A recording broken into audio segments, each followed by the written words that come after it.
Greetings, class, and welcome to Horror 101. I'm just setting up a little nightlight for my dear zombie wizzitos. Well, class, I'm back with another horror review. One that I've been waiting to do for a very long time. But it wasn't until recently that I was able to find this movie on DVD to talk about. And I am overjoyed with the fact that it's now part of the vault. Now, if you're a horror fan, every day is Halloween, or at least it should be. But the day itself does have an even more impactful and important meaning. For it was believed in the olden days that the day of Halloween was the day where the barriers between the living and the afterworld were weakest, so people can be visited by spirits. Mexican tradition is based on this foundation. November the 2nd is the day where the relatives that have moved on beyond the veil are able to visit us and interact, which is why we leave offerings to them. Also, Halloween was the day of the New Year, the celebration of the harvest in olden days. Nowadays, Halloween is more about getting drunk and, doing weird stuff. But back in the day, it was something more magical, and we've somehow lost that magic. But in the movie that we are going to talk about, there is a man that wants to bring back those days.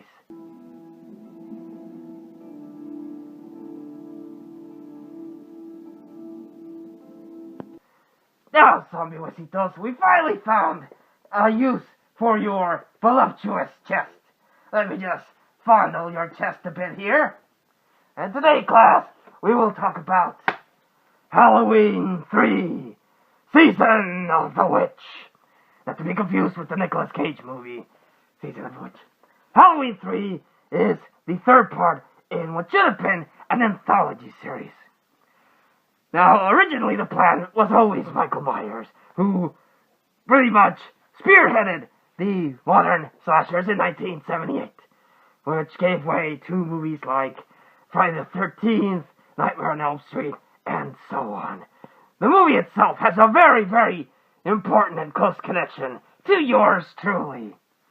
But the movie was so popular that, of course, they decided to go ahead with a sequel. The sequel I enjoy very much because it is a direct sequel. It follows the events of the first part, and you see the characters having to deal with the aftermath of Michael Myers. Very, very good sequel, in my opinion. But the director did not want, John Carpenter did not want to continue with Michael Myers. He had this vision of making the Halloween series into an anthology. Think something like Creepshow, or more recently VHS, where each new movie would showcase a different aspect of Halloween. And that was very interesting to me. I actually liked the idea of that. So, plans went ahead to produce Season of the Witch. It wasn't until later that it was actually called Halloween 3, Season of the Witch. And one can only wonder what would have happened if they would have named it Season of the Witch and had nothing to do with Halloween, the Michael Myers. We'll never know, except if we peel into the multiverse and see a reality where that happened. But in the reality that we are, this is what we got. And when this movie was released, I remember a whole bunch of people bitching about, why isn't Michael Myers in the movie? This movie sucks. I want to see Michael Myers. And they completely pissed on the novelty of this movie, of the millionaire of Silver Shamrock, Cochran, Mr. Cochran, trying to bring the tales of old Halloween and give everyone a taste of how it was done in the good old days. Now, I mentioned when I picked up the movie that Halloween, like anything in the world, was used for good and for evil. Because of the powers involved in the day, people could use the energy for wicked things. It's called life, people. You have your good and you have your bad, and it is inevitable to have both. Which, unfortunately, nowadays is another big complaint. A lot of crybabies nowadays want to debunk Halloween because it's evil, because people just use it for deprived things. But honestly, you could do that with any holiday. But that's a different subject. Now, his plan is to bring back the sacrificial nature of Halloween. And the way he does this is that he develops these masks, a witch, a skull, and a jack-o'-lantern. And he has this contest that you have to purchase the mask, watch a Halloween marathon, and at the end, they will show a commercial where you can win a prize. And of course, being the 80s when this released, consumerism being at an all-time low, that fed into it, because everyone went out to buy the Silver Shamrock masks.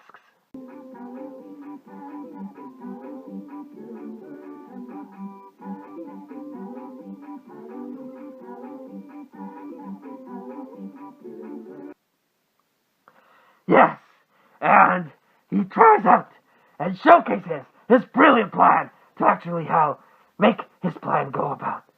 Like so.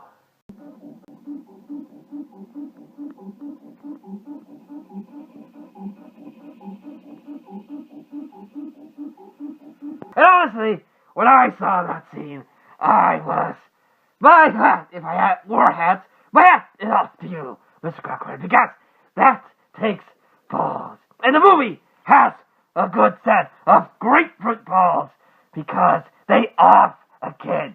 And nowadays, that would never happen. You would never see a kid get off in such a gruesome, horrifying way. But this movie did it, and I respect the hell out of that. Give hell to those annoying, bugger little kids. And the way that he explains why he's doing this. Because the main hero is like, why are you doing this, man? And he explains his reasoning. Let's see. You don't really know much about Halloween. You thought no further than the strange custom of having your children wear masks and go out begging for candy.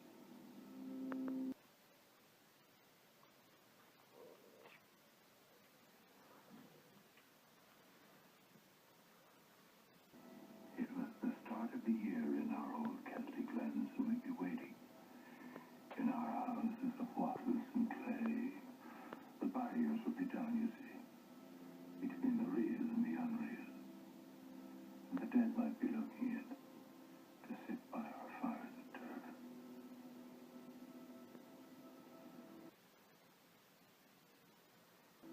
Halloween.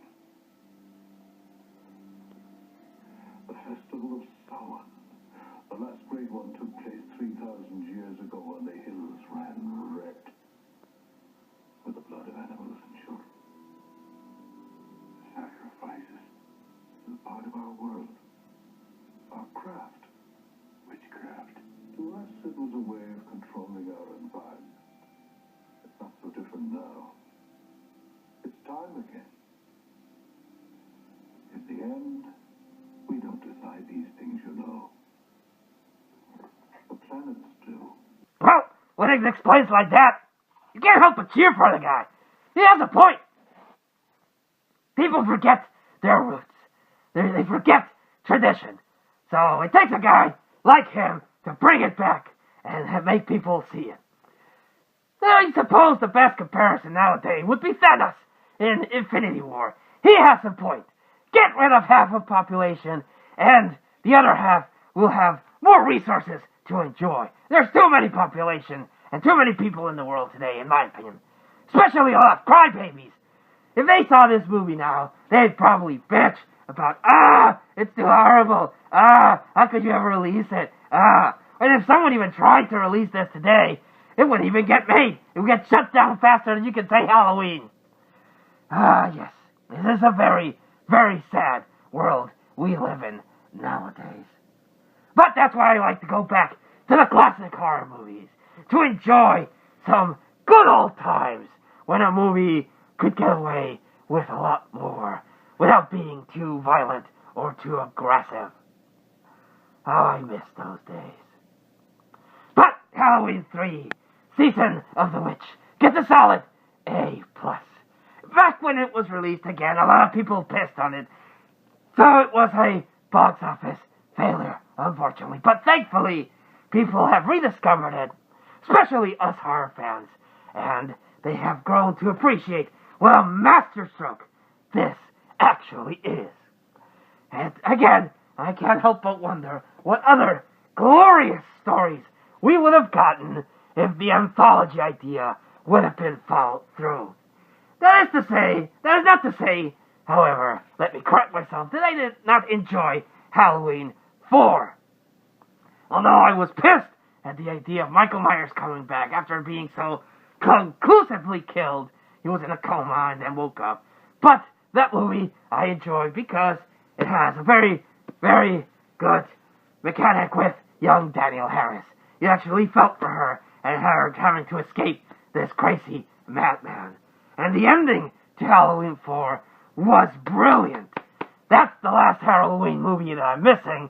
Oh, that and Rob Zombie's Part 2, but that one's just weird, and not in a good way. But my main goal is to get Halloween 4 and do a review on that, because that one and the ending also is very cool. So, Halloween 3, Season of the Witch, in case you already knew, again, gets a solid A+. Highly recommended. Watch it over and over again, and gosh, how incredible it is. And the soundtrack, the music in this is magnificent. I love it. If you're a fan of 80s synth music, you will love this quite a bit. Well, guys, I leave you for this evening, having regaled you with my presence and an ever-awesome movie. Zombie Wisitos also, although she's a bit quiet, but that's her nature, also wishes you a very happy outing in your day. Remember, class, that every day is Halloween. Keep the spirit of Halloween in your heart, and a smile will fill your face always. Guaranteed. Until I see you again, class, this has been Zombie Wisitos, your friend, Professor Macabro, and we both wish you a good evening.